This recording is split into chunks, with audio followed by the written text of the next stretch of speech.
दिवाली पर लक्ष्मी गणेश का पूजन क्यों किया जाता है? बच्चों, क्या आप जानते हो कि दिवाली में लक्ष्मी जी के साथ विष्णु जी की जगह गणेश जी को क्यों पूजा जाता है? इसके पीछे एक रोचक कहानी है।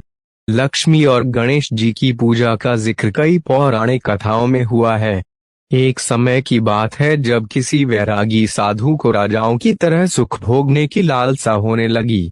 इसलिए वह लक्ष्मी जी की आराधना करने लगता है। उस साधु की आराधना से प्रसन्न होकर लक्ष्मी जी उसे दर्शन देती हैं और साधु को वरदान देती है कि उसे सम्मान और उच्च पद प्राप्त होगा। वह साधु दूसरे दिन राजा के दरबार में पहुंच जाता है और वरदान के अभिमान में राजा को सिंहासन से धकेल देता है। साधु का राजा के साथ ऐसा व्यवहार देखकर उनके सिपाही साधु को पकड़ने के लिए उसकी तरफ दौड़ते हैं, लेकिन तभी राजा के मुकुट से एक काला नाग निकल आता है।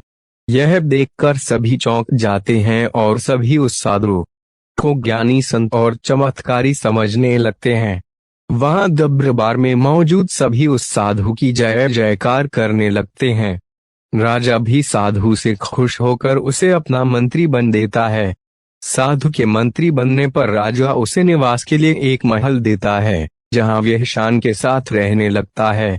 कुछ समय बाद एक दिन साधु राजा के हाथ पकड़कर उसे दरबार से खींचते हुए बाहर ले जाता है। यह देखकर उसके दरबारी भी पीछे पीछे भागने लगते हैं। सभी के दरबार से बाहर निकलते ही भूकंप आता है, जिसमें महल खंडहर बन जाता है।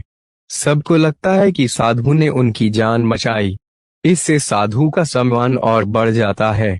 यह देखकर साधु में घमंड की भावना जागृत हो जाती है।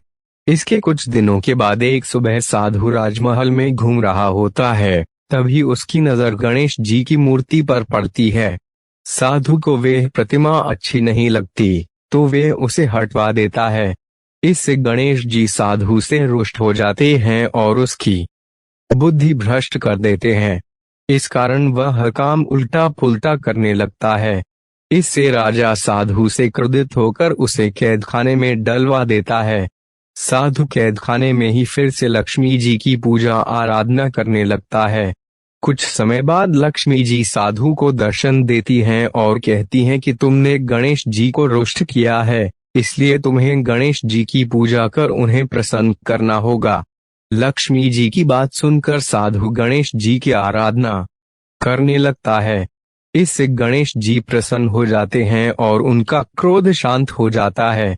वह राजा के सपने में आकर साधु को फिर से मंत्री बनाने के लिए कहते हैं। राजा दूसरे दिन साधु को कैद से आजाद कर फिर से मंत्री बना देते हैं। इस घटना के बाद लक्ष्मी और गणेश जी एक साथ पूजे की जाने लगी। लक्ष्मी जी धन की देवी है, तो गणेश जी को बुद्धि को संयम में रखने वाला माना गया है। वैसे कहा भी गया है कि एक संपन्न जीवन के लिए धन और बुद्धि दोनों जरूरी होते हैं।